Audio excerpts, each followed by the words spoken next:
Legenda Naga Erau dan Putri Karang Melenu.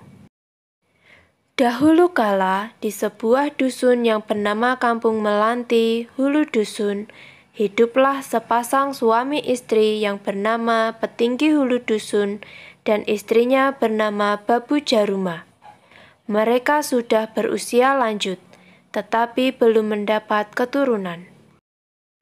Mereka tak henti-hentinya memohon kepada Dewata agar permohonannya dikabulkan. Mereka pantang menyerah dan tak pernah putus asa agar mendapat seorang anak. Berbagai cara mereka lakukan. Sebagai seorang suami, Petinggi Hulu Dusun tetap setia dan sangat mencintai istrinya. Bertapa dan berpuasa sering ia lakukan. Suatu hari, cuaca di dusun sangat buruk. 7 hari 7 malam, dusun itu diguyur hujan disertai petir dan kilat. Tak seorang pun penduduk di hulu dusun yang berani keluar rumah. Petinggi hulu dusun dan istrinya juga tetap berada di dalam rumah. Pada hari ke-7, kayu bakar untuk memasak sudah habis. Petinggi hulu dusun tidak berani keluar rumah karena hujan, disertai kilat dan petir masih menyambar-nyambar. Akhirnya, petinggi hulu dusun memutuskan untuk memotong salah satu kasau untuk dijadikan kayu bakar. Alangkah terkejutnya petinggi hulu dusun karena ketika membelah kayu terdapat ulat kecil melingkar pada kayu. Ulat kecil itu memandang petinggi hulu dusun dengan tatapan yang halus, seolah-olah minta dikasihani dan minta dipelihara. Petinggi itu mengambil ulat itu. Keajaiban pun terjadi.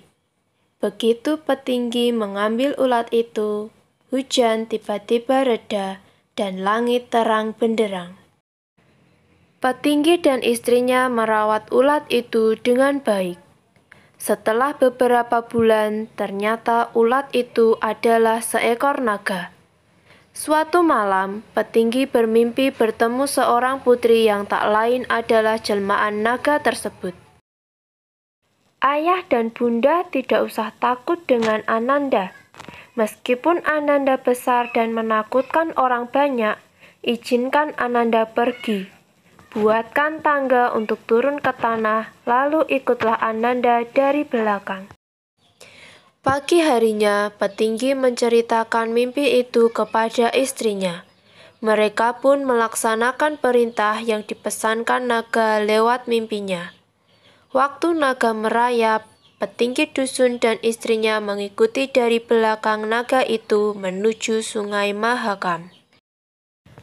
Petinggi dan istrinya menggunakan perahu kecil untuk mengikuti naga itu berenang. Naga itu berenang berturut-turut 7 kali ke hulu dan 7 kali ke hilir. Kemudian berenang ke tepian 3 kali ke kiri dan 3 kali ke kanan. Sungguh ajaib.